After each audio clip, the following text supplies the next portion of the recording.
Hello everyone, and welcome back to the Cineposium podcast, and thank you for joining us for episode 8 of season 3. To remind you how the show works, every week we invite members or collaborators of Cineposium to curate films for remote viewing. Then, we get together on this podcast and have a conversation about the film. New episodes will be published every week with various members from Cineposium coming on to discuss the films of our weekly curators. This week's episode is curated by Cineposium's Liwen Wang, joined by Reed Williams and Martin Navarro Ramos as they discuss Dear X. Enjoy the conversation.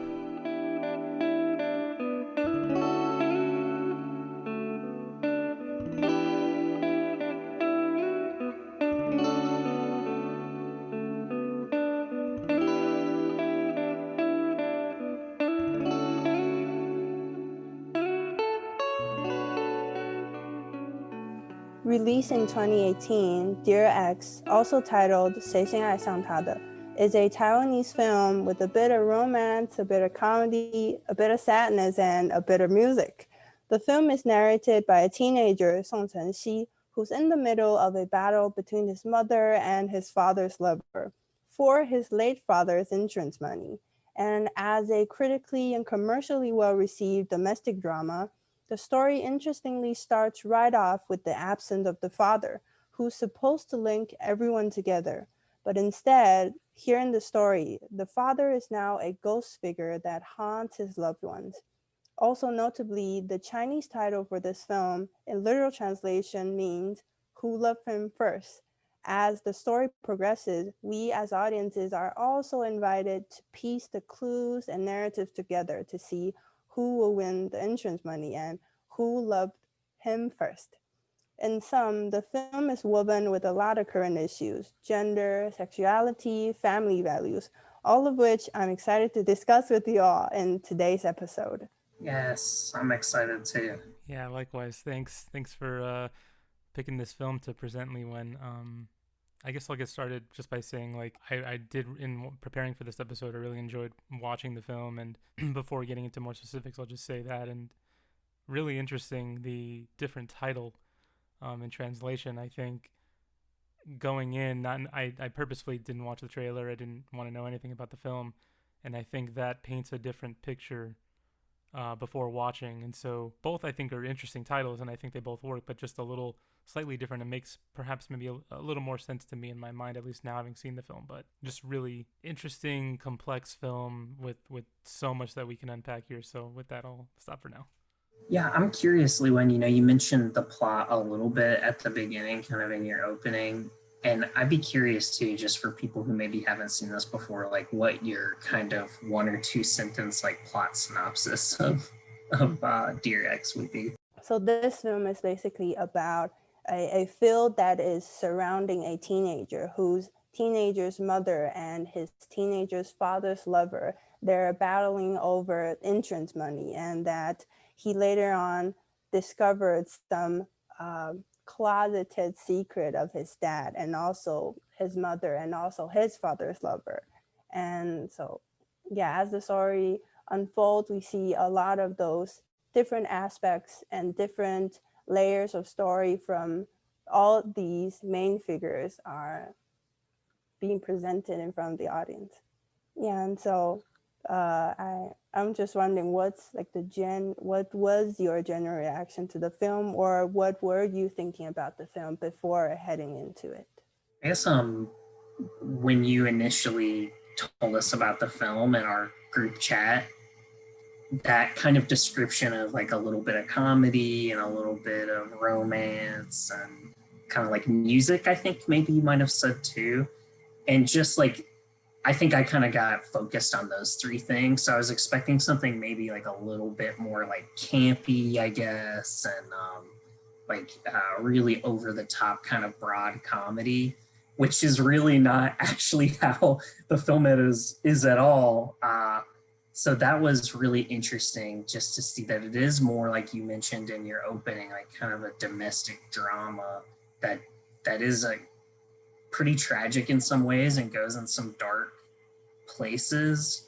But then ultimately I felt like it had a very kind of heartfelt and sweet ending although not like too kind of saccharine or tied up too neatly. So yeah, I think my expectations going in were definitely different from what I actually did see. But, you know, in that way, it's actually nice to be surprised and makes for kind of a compelling watch when something is different than what you were expecting.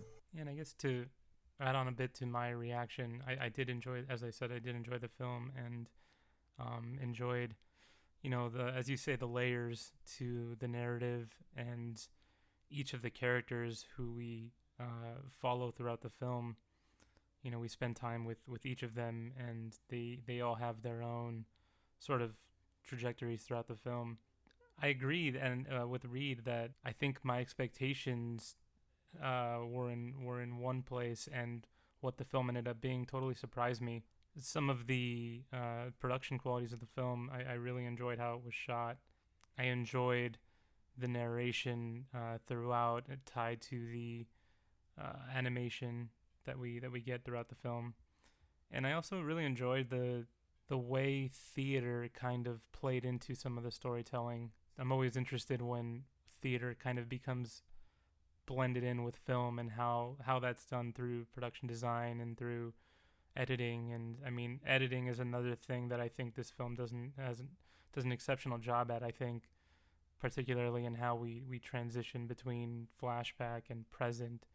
Um, I was honestly just loving how they sort of eloquently handled those transitions, whether it be through editing or through camera moves, I guess. But I think that was something that I didn't expect and was really, really enjoying throughout the film. Yeah, I just want to echo that too. I wrote down that exact same thing. Like specifically, I think one of the first times I really noticed it was when Song Shengji, is that?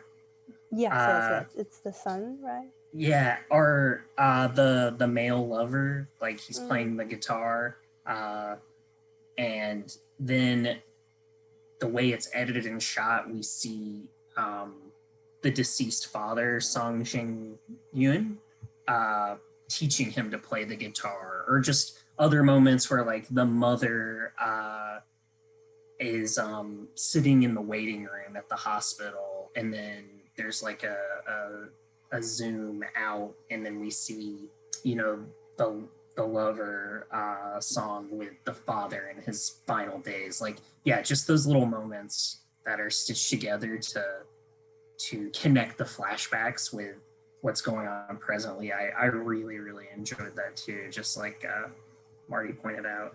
Yeah, now that you're mentioning all the shots, it came to mind that there's also that shot where the mother is rushing through the streets and then a taxi comes across and she sees herself with her deceased husband. And I think, if I remember correctly, that's like the first shot ever that we get to see what actually is in her mind. Before that, it's always like her external performances. I was, where's the money? Why are you stealing my husband? That type of stuff. And so, yeah, and that also is an interesting point of how this film is, it's been executed on. Instead of focusing the spotlight on the deceased father, on the person who's struggling with his sexuality and struggling with his identity, this film is now shifting the focus on the people surrounding him. And I thought that's also very interesting, and echoing what Martin was saying about theater quality. I think in a lot of the scenes, it also has this theater-like thing, especially with like some scenes that just looks like farce. Like when they're pulling his son, they don't want his son to jump out of the window. And also, yeah, I think a lot of the scenes with the three main characters together, it would often look like just farce. And it'll be also familiar and also distancing, because you often see that kind of scene happening in real life, like the hysterical mother or the rebellious son. Just to kind of add to that too, like I think you know, both of what you're saying is kind of making me think of other points in the movie that do you know, that also play on this idea of theatricality, because one of Jay. Is that the teenage character's name? Jay? Oh, you mean the male lover? Oh, is that Jay? Yes. Oh, that's Jay. Okay. I was looking at IMDb to try and get all the characters sorted out before, and I guess I mixed some of them up. But no, I'm sorry. So the son is Sung Sheng Chi, the Yes. teenager. Yes. Okay. Yeah. So, in one of his voiceovers, he talks about how his mom should have been an actor, that like Hollywood like really missed out on her being an actor. And then, in parallel to that, we do have Jay, who is an actor as part of this theater company. And I loved how that all came together in that scene where Lou, is that the mother's name? Yes. Yes.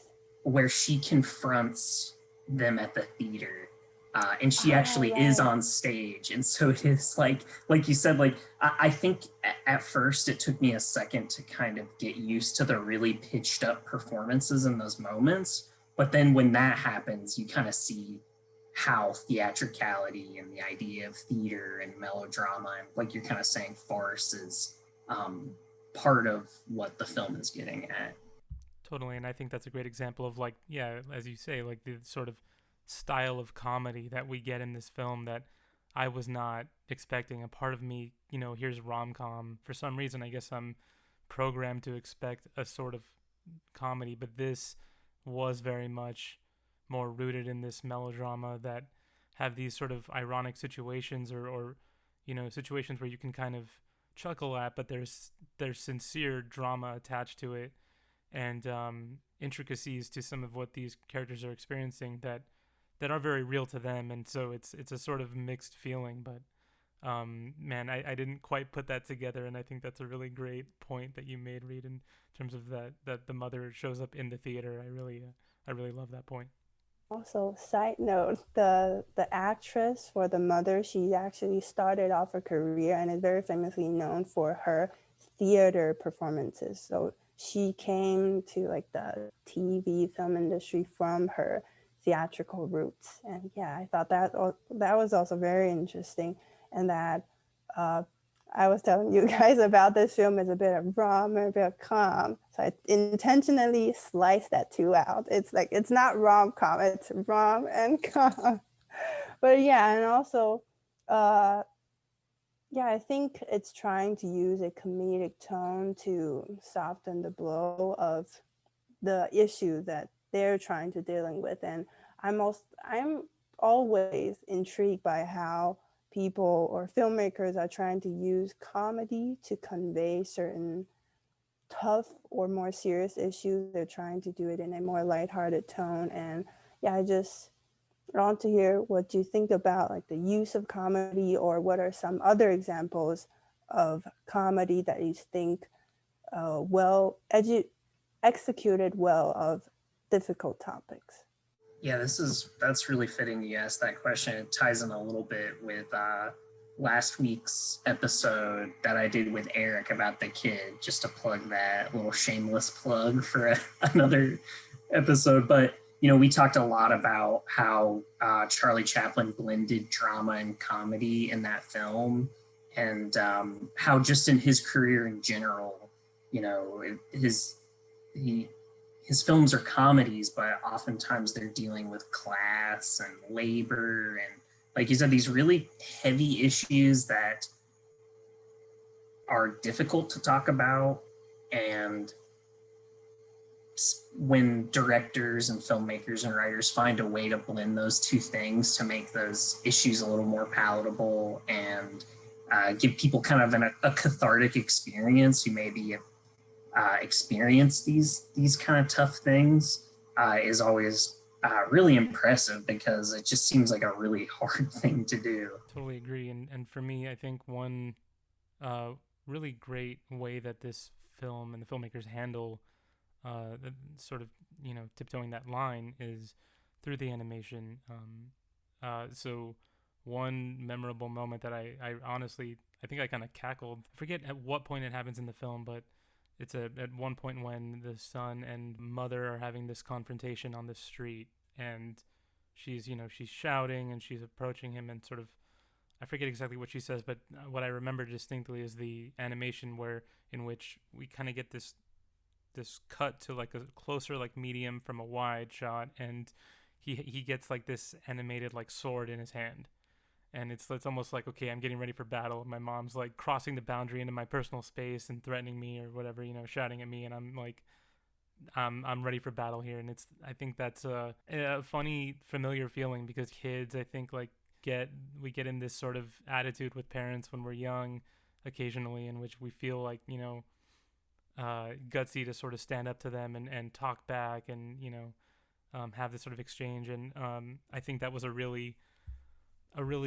gentle way to add some lightheartedness to a moment that otherwise is dramatic. But I guess in a way also there's this scene in general, it's a bit comical to kind of watch unfold, but if you're in it, it's not the funniest thing. So it's an interesting kind of complexity there. But one other thing I wanted to mention that perhaps we can get to later, Liwen, I'm not sure if you planned on it already, but as I'm talking about the animation, I'm remembering another point I thought was really interesting was, if I remember correctly, they're not translated, and often we get certain animated like words. I think, I'm not sure which language that is, but I don't remember them being translated, and I thought that was also really really interesting. Yeah, I wanted to ask about that too. I had specifically written that down, so I'm really glad you brought it up, Martin. Yeah. Like, the instance I'm thinking of is when we see the character for Mistress, and then like they change, like a line changes, it moves to another character, and then it's male lover. But you're right, like it's not, I don't think it is exactly translated for us. And I wanted to kind of ask Liwen about, like, it seems like they're really playing with language there too, and like using language to comedic effect. So yeah, I'm really glad you brought that up, because Exactly, I that wanted and to ask Liwen about that. Yeah, exactly that. And just the animation in general seems so tied to this narrator and their perspective, and often moments of, I think, simultaneously offering us a bit of levity amidst all the drama going on. And so I thought that was really interesting. Okay, so I'm going to do the explanation. So because the teenager, he's referring to his mom as mistress and also the male lover as male lover. And so the reason he's referring his mother as mistress is that in Chinese, the term we use to call people mistress, literal translation is little three. So like it's a third party, it's like little three. And that character of three is actually the middle character of his mother's name. So he would be like funnily referring like, my mother is little three. It also means like her name, and also reference to the mistress, the term. And also when he's talking about the male lover, the term is Little Wang. So it's actually the same character as my last name is Little Wang. That's usually referring like male mistress, and that Little Wang is coincidentally, Little Wang and Little Three only has one. They're different, is like a one stick within the two. So one would be like this would be the three, and this would be the Wang. So there would be one in the middle, and the kid is also making joke that perhaps the male lover is Little Wang because he has a dick more than my mom. So there will be like one stick of word in that word. Yes, I'm struggling to describe that, but yeah, that's the joke he's trying to do. It's like calling his mother like three and Wang, and there's the slight difference is only the dick. And also because yesterday I was rewatching it with English subtitle because I was afraid that something would be lost in translation. And then I thought, possibly they won't catch it. And then I won't have to explain this. But of course, you two are the clippers. Well, yes. It was great. No, that makes so much more sense to me now. Just because, yeah, if you're not familiar with Mandarin, right? Yes. Then that might be lost on you. Like, I think we picked up there's like something funny going on, but that I love how you explain that. Just how it sort of deconstructs those two characters. Because I do feel like something else I was curious to hear both of your thoughts on was just how this film does seem like it is kind of deconstructing social and cultural perceptions about gay men or like single uh, women, and perhaps like maybe closer to middle-aged women too. I don't know. It seems like he calls her auntie in the film at certain points, which she kind of takes umbrage with. So I love how you explained how they use those illustrations to play with language, because I feel like they are trying to comment on some of these social and cultural things as well, which I'd definitely be curious to hear more of your thoughts on. Yes, I'm like in this film, the main fascination I had is um, the film is shedding light on middle-aged women, that they're pointing out the one that's being left behind and even like deserted, and they're trying to pinpoint her point of view, but also not making her too sympathetic. And also they're trying to, like, the characters within this film, they're both trying to deconstruct them, but also they're slightly trying to destruct them also, like making them hard to love, but also you're looking at a lot of things in multifacets.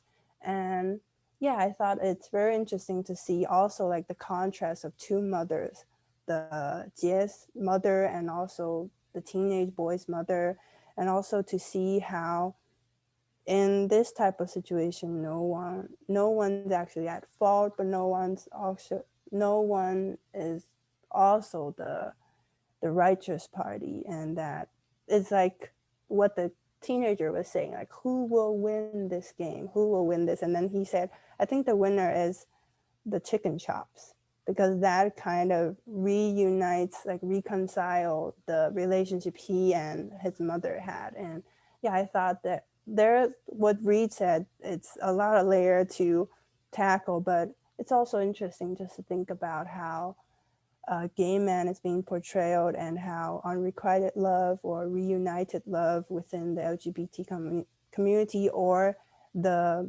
other parties involved with a LGBT member. It's like the wife, she of course she didn't know the man she was marrying was intending to marry her just for like a social profile.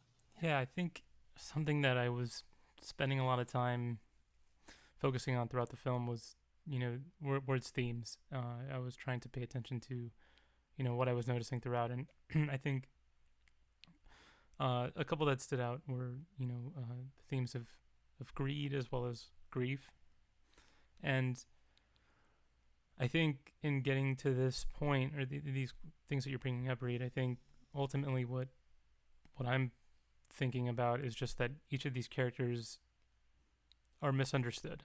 And, in watching the film, I had moments with each of them where I was incredibly frustrated and, just found myself like, just, I don't know, just upset. And later on, with each of them, find myself on the verge of tears. And so I think ultimately it came to this sort of awareness of, whether someone's your enemy or not. I think finding this point of understanding is can be rewarding, and I think that's what I got out of the representation here. And I think a word like respect is thrown around a lot, and I think even in my own cultural upbringing, I think that's also a really important thing that's kind of put upon you as a kid, and maybe that's attached to that feeling of understanding someone is kind of like respecting them. But I don't know. I think I'm still, it's something I'm still sort of thinking about in terms of how I feel about each of these characters. But I totally felt that the sort of, I don't know if it's bittersweet that I would call the ending, but I think that's ultimately where I kind of left off, if that makes sense. I think there's this poignant feeling of just like understanding where everyone's coming from and appreciative of the fact that there can be this sort of civil behavior between them. Yeah, I think even though it's like a cliche for melodrama or comedy, it's at the reconciliation at the end.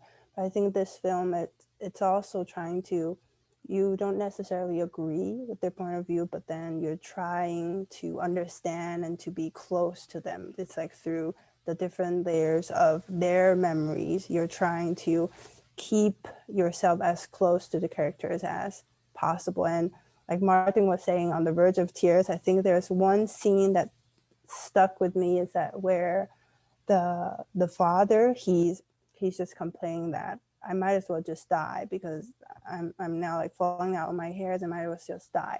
And then Jie, he just grabbed him towards the window, and not the window, he grabbed him towards the mirror, and you think he's going to do something dangerous, but then he starts cutting his hair. And he's trying to do this, like he's trying to be cute, but also he's trying to like say, I just want to see which of us would be more handsome if we're bald. And I think that was like what Martin would say. It's like the bittersweetness of he's trying to cover his sadness, but he's also trying to do it in a cute way, that not to make his lover feel. He wants to make him feel less guilty. And yeah, I thought it's just I guess it's what the general mission of film does, is that they want us to be as close to these characters and to think in their shoes and to just get to nurture the ability of empathize. Yeah, that's like, I'm now throwing this generalization, but yeah.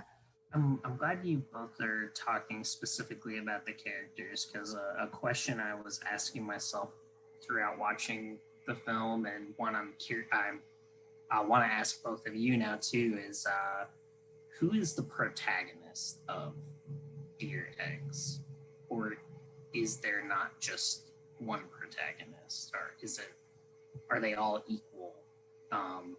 Yeah, that was something I was sort of going back and forth on in my mind last night. So I'm curious to hear what you both think. Why do I feel like I'm like being tested right now? No, like I said, I don't know quite what to think about either. So, because I guess I'll just say, at first I was like, oh, the teenage son is the protagonist, because, we have his voiceover narration, we have the illustrations that are kind of presumably coming from his point of view. But then also just kind of when I thought that was the case, then the perspective shifts a little bit and the story focuses more on Jay, or then it focuses more on Liu. So but then, kind of towards the end, we start to hear the voiceover narration again. We start seeing some of the illustrations again. So yeah, I wasn't quite sure what to make of that myself, like whether there was one central protagonist, or really whether this is just a story about the three of them. I think I agree with that. I think it is that sort of thing where it transitions throughout the narrative. Because I kind of felt, I think, confused as well, and during the watch in considering this, maybe not so consciously, but I remember the feeling I had, and because we get the narration from the son, and yet I almost felt like we got less moments of him on screen that felt very internal, you know what I mean? And so it was like I felt almost more attached to the other two, although there was this feeling of aligning perspective with the son, as like we're watching these two sides feud, which I guess is I guess the position of the film that we get. But it kind of feels like that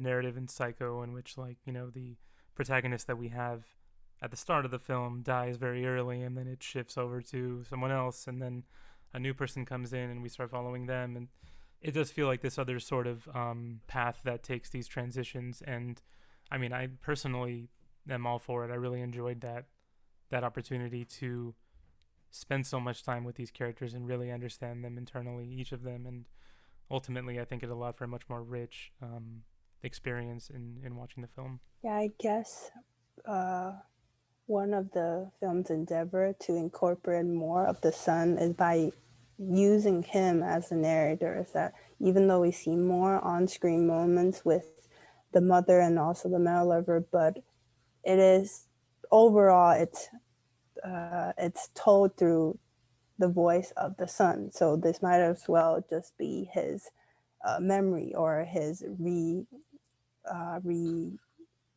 retelling of a moment in his life, but it is this entire story is also like a piece of the son.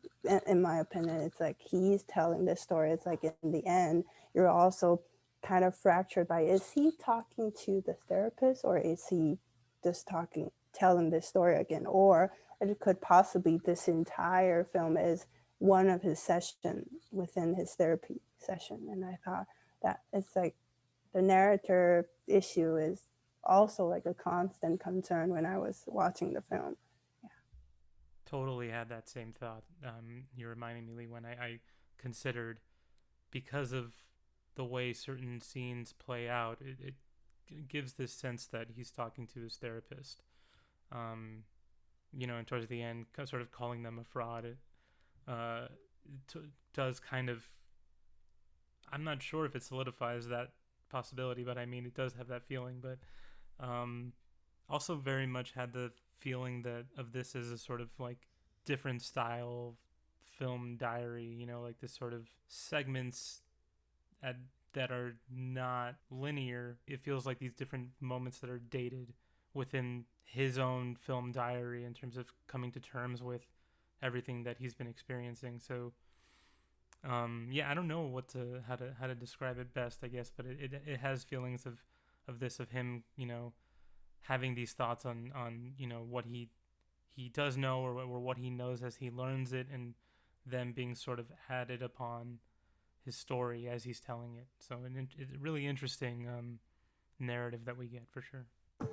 One other thing I noticed just in preparation for our podcast was just looking at the directors, which was co-directed, it looks like, from Kidding Sue and Mag Sue.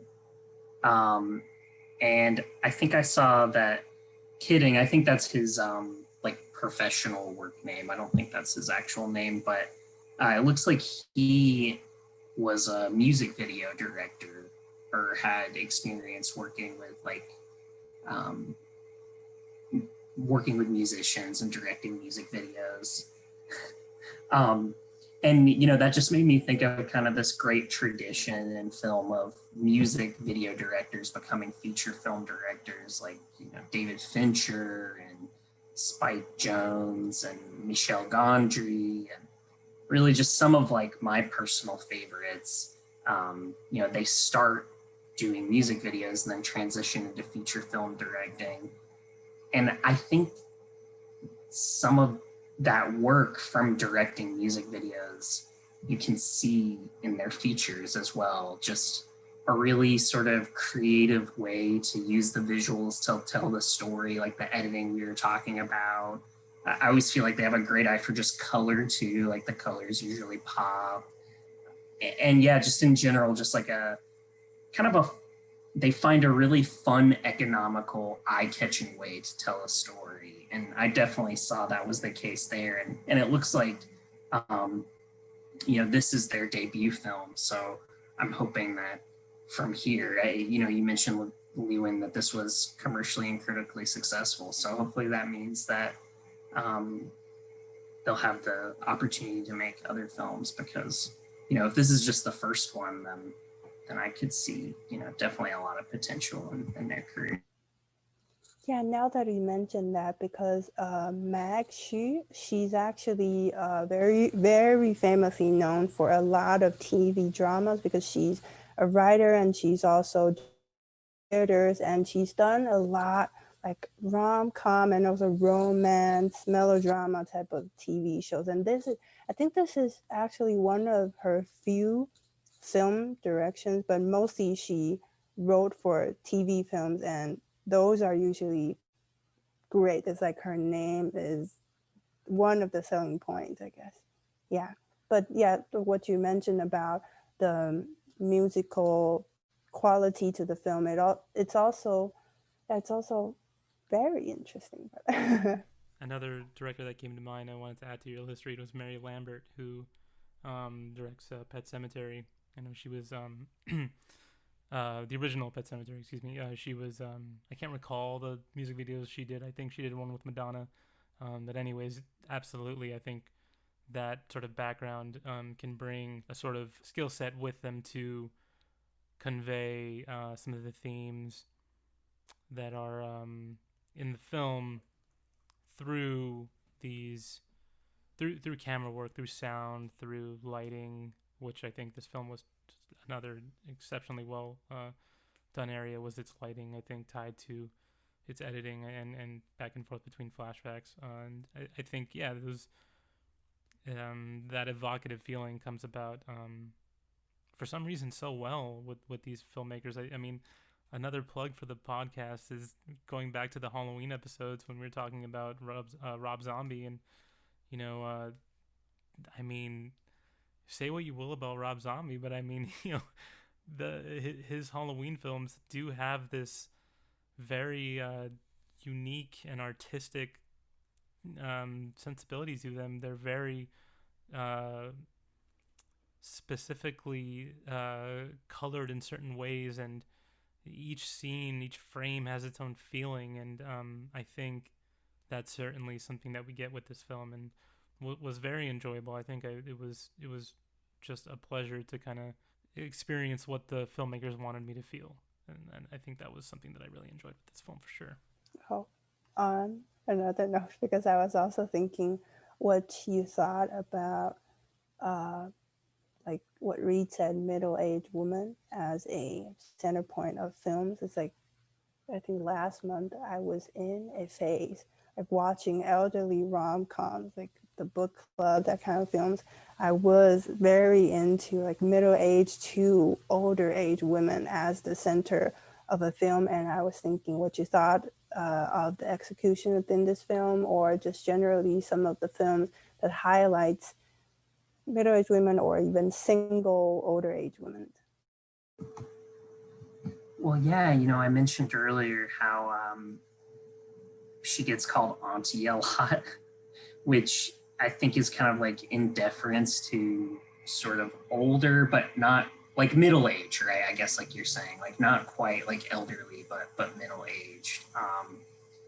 And yeah, that was one thing I was kind of curious just to learn more about, because then later when Jay's mother is talking with her and she thinks that they're dating, she's like, it's okay if you're a little older, like it's fine, I don't even care about that.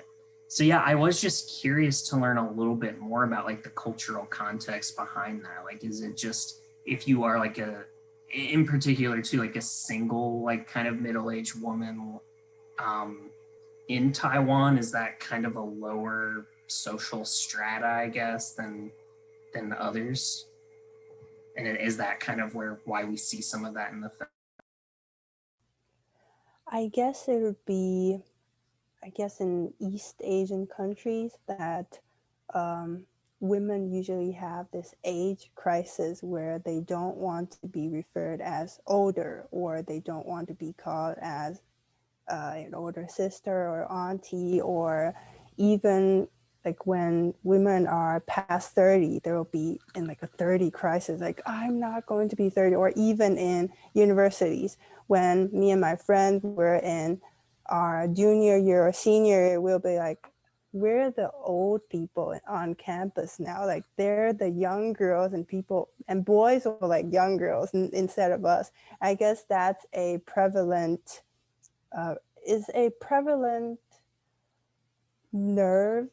nerve-wracking thing for East Asian women. And I guess it is also kind of being played into the film. It's like when Jie, he wants to also add a layer of attack to the mother, he would say, can you head out, auntie? He'll use that kind of terms.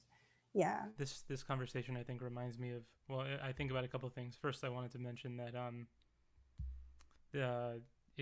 kind of reminded of the film Saving Face, directed by Alice Wu, I believe, who totally, there's the part of the story is, I'm trying to remember, I think it was Joan Chen's character. Yeah. So that's another, instance in which we see this middle-aged woman sort of, dating again, and similarly, well, I guess not similarly, but there's this age gap between her and a lover that comes that's revealed later on in the film, and it's this secret that she's keeping, right? And I think that there's something tied to the traditional mindset of some cultures, in which it's, in my opinion at least, pretty accurate to the kinds of emotions from that perspective, again, that can be experienced, because we do get these scenes in which she's confused as to why her husband seems to be upset with her, and she feels like it's headed towards the end, and her coworkers telling her to be more aggressive, sexually, to be more willing and adventurous, and there's a lot to think about there, I think.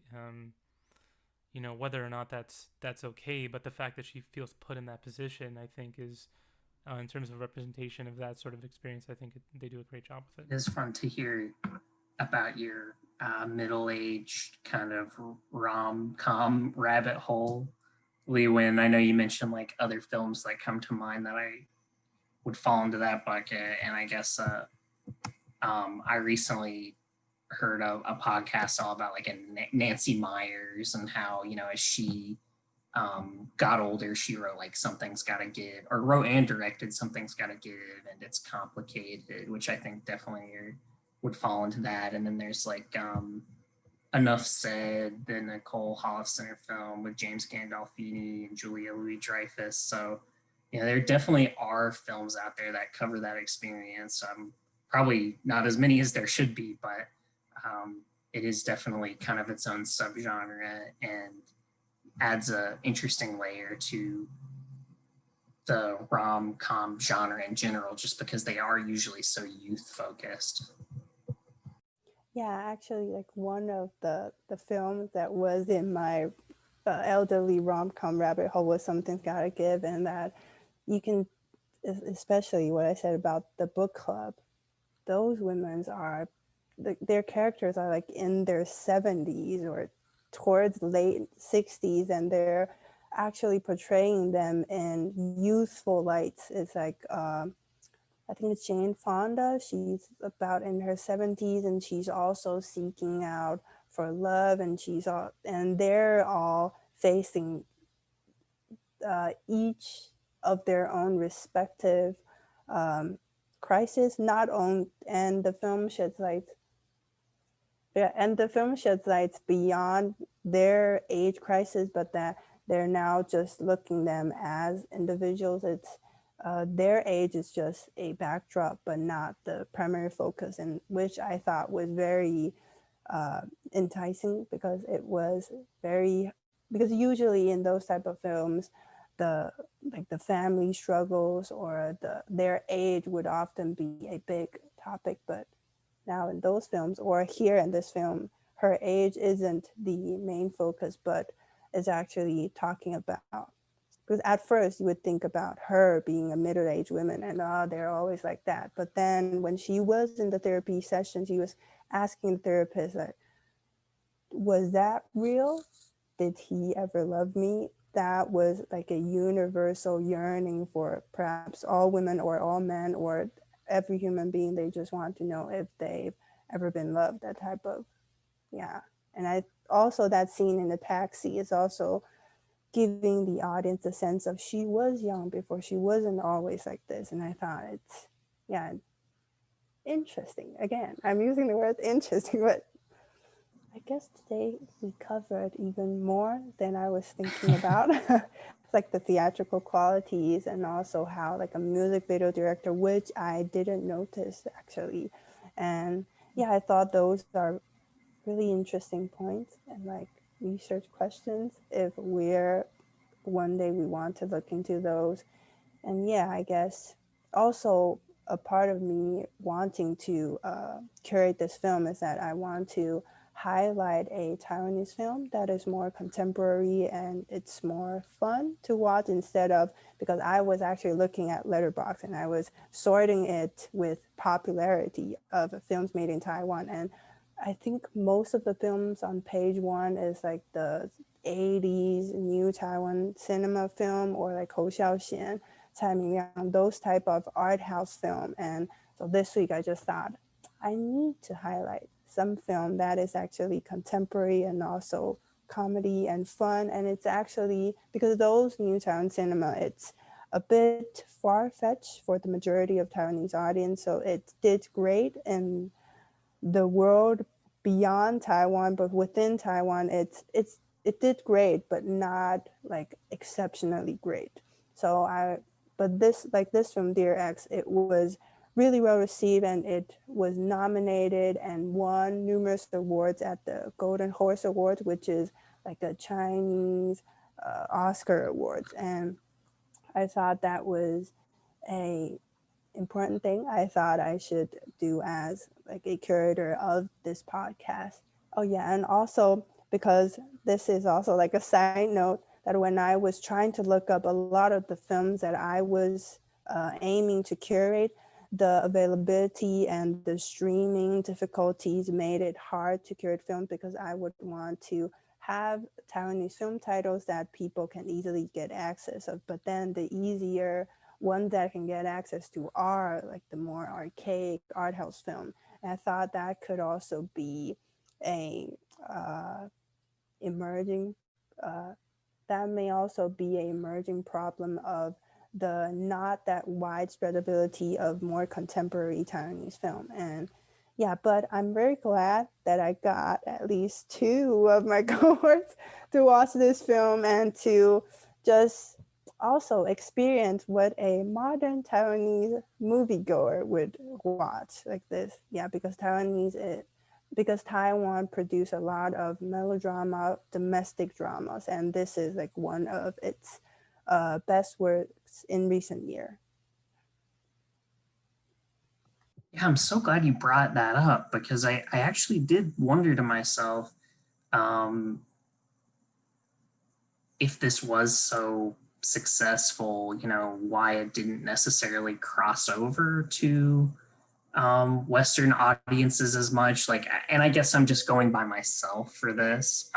As far as like, I don't remember anybody really covering this in 2018. And then, which is kind of interesting because it was picked up by Netflix.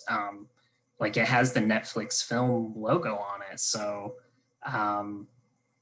it is kind of makes you wonder, like you're bringing up, like Western perceptions of Taiwanese film are more about like the slow cinema, like you mentioned, and so, but yeah, just to hear that also that stuff isn't necessarily what's popular in Taiwan is just, yeah, I didn't realize that, but it's really fun to learn about. Just so yeah, I'm glad I got the chance to watch something that is more, something general audiences would actually watch as opposed to you know Uncle Boomy or something like that, I guess. So yeah.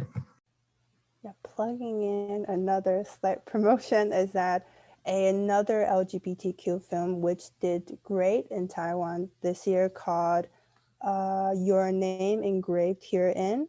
And I didn't get the chance to watch it because I came right back to the States, but I heard great things about it and it's also being picked up by Netflix. So it should be internationally distributed on December 23rd. I think yesterday I just saw this news and I thought, it's great. So is Netflix, have you noticed, are they really the main US distributor that's picking up these more mainstream titles and like bringing them to a Western audience? Are there other companies doing that at all, or is it mostly Netflix? I guess there's actually quite a portion of HBO because HBO also have like an HBO Asia and they'll be working with, I think other places also, but in Taiwan, they are making they are co-producing a lot of TV series especially, and those did well also, I think. Because I now have the Chinese titles in mind, but I think HBO is also trying to co-produce them with more local filmmakers. But I think Netflix, usually they just acquire the distribution right and then they'll make it seems like it's the Netflix original. But but yeah, that's also an interesting thing to know, because like in Taiwan, we only have Netflix. We don't have HBO, we don't have Hulu, I don't think we have Amazon Prime. So like coming to the States, the streaming availability was also a surprise to me, that there's so many options. But in Taiwan, a lot of the American titles or Western titles that is a popular discussion topics are the ones that are being distributed on Netflix. For example, recently in Taiwan, they will be talking about The Crown, and they will be talking about a lot of Korean dramas that are distributed on Netflix. So yeah, that's also interesting, since that's the only platform. So a lot of the Taiwanese audience exposure to Western TV dramas are the ones that normally gets on Netflix. It's fascinating stuff, and I mean, I just want to echo too that I really enjoyed watching something contemporary like this, because I do think they had some fantastic production work in general, that I think it's great to kind of see that level of craft and execution coming from Taiwan, because I mean it's great to put attention to what's being made now, to the current filmmakers, and to what audiences out there are experiencing right now too. So it's really exciting to bring that element to this podcast, because I think we really get some great diversity in our programming. And I mean, I guess it's just a humble brag for us in our podcast. I think we get a really great range of films to watch and talk about. So I think great work, Liwen, with selecting this film. I guess that'll be it. That's it for our show this week. Thank you for listening and for your support. Please subscribe to the show on Anchor, Spotify, Apple Podcasts, YouTube, or wherever you listen to podcasts. You can follow us on Instagram at Cineposium and on Twitter at Cposium to keep up with our updates and to keep in communication with us. Until next week, take care, everyone.